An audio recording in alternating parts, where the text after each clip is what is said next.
Tautau ana te wehi o te tangi ana manu e rehua karangane. Tui, tui, tu tuia. Tui ei runga, tui ei raro. Tui ei roto, tui ei waho. Tui ei te kahui tangata tohoni wairua. Ka rongo te pō, ka rongo te pō. Ki te tūwhai pō, ki te tūwhai āo. Ka ao, ka ao, ka ao atea. A ka tua rehua.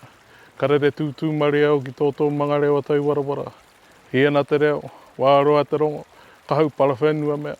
Mā riku ane hine kutu. Pū ana roto, ke ana waho. Ka pū te ruha, ka hao te rangata i runga ngā mahi atu whai a rehua. Kue a, kue a. A te mea tuatahi e whakonore ki a koe te atua.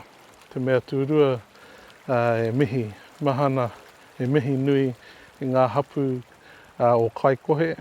Nā te hapū o te Uriahua takatoke Ngāti Kura, me Ngāti Tautahi, Ngāti Whakaeke, me te matarahurahu ngai te wake.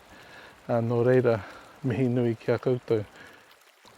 Ka huri taku mata ki ngā wāhi tawhito, o tautahi rere atu ngā wai rere o maunga kaua kaua tūtonu tūtonu.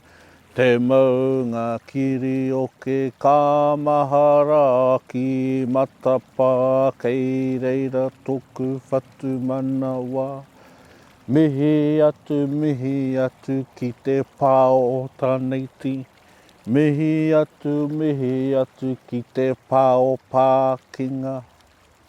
Mihi atu ki te awa puna ki te rei.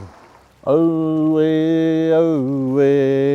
taku aroha mō taku tūpuna tautahi e.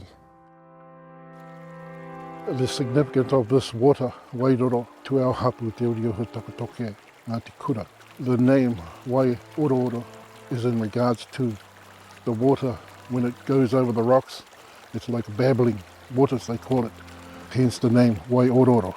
This area around Kaikohe, especially Wairoro, this is our awa, and this place holds high significance to our hapū of te Uriahua takatoke Ngāti Kura.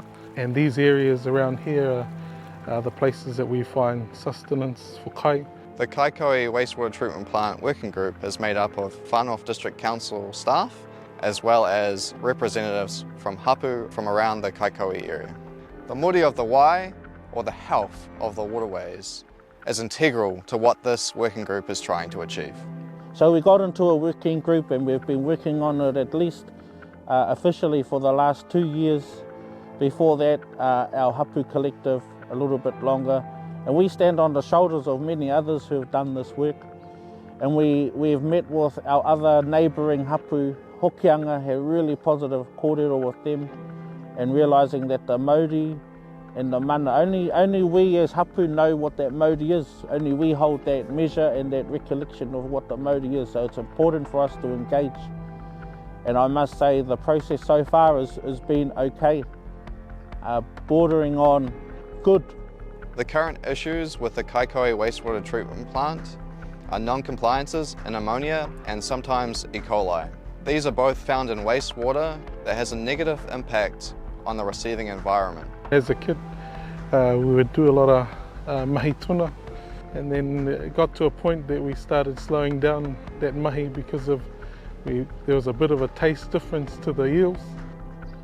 In all seriousness, we've had to deal with generations of degradation of our awa. It's taken generations to create that degradation, and it's going to take generations to bring it back and restore the Mauri. The commitment has been there from both sides. It's been interesting to see how that plays out operationally and in actual implementation following establishing the legislative documents that we progress through the terms of reference, and then getting into the resource consent space, compliance, conditions, monitoring, all that fun stuff. But actually being able to implement our own whakapapa and whanaungatanga in practice, our own values in practice as Mauri, has been a really special way to actually bring those values into practice on our everyday, and not just in this space, but being able to implement them in other spaces as well, and know what that looks like as a process, and being accountable to it. Technical experts were brought in to help the working group come to a best practicable option for the wastewater treatment plant upgrade going forward. We started off with a long list of options, which through a series of workshops were shortened down to a short list. Our preferred option was settled on, which was the membrane bioreactor, or MBR for short. So we have chosen the option of MBR with the technical help of technical advisors by the council, Jay, Mandy, Ben, Afi from Becca. We've been able to try and wrap our head around all of these different options, but that is in context of eventual our bottom line of land-based disposal. So for now, we hope that we can progress this option through to appropriate allocation of funding. We don't want this to be an accidental thing where hapū are involved accidentally because someone was at the right meeting, or because they had the right conversations, or because one or two people in council had the right motivation. It has to be intentional. To make this meaningful, it is intergenerational change, but beyond that, it's what's right. I think that's so important to realise as we move forward, that we really do, I suppose, honour one another and work together for the good of all our mokopuna, taitamata wahine. That tono is still there for our council to maintain the progress. They won't be pono to what they say, and for the councillors to really embed with this policy, guideline, operations, our tikanga and our partnership through Te Tiriti. It's been exciting and challenging to go through the process of knowing how much it's going to cost, knowing how much land we're going to have to find to make discharge to land an option, knowing all the technical aspects, but what it has done is it's strengthened our resolve, it's strengthened our commitment to restoring Te Mauri o Te Wai, it's strengthened our accountability to each other and our relationships and how we challenge each other in these different systems and spaces and ideas. Our awa isn't in a good state. It hasn't been for a while. And so we need to start making mokopuna decisions that are going to last to our mokopuna and their generations.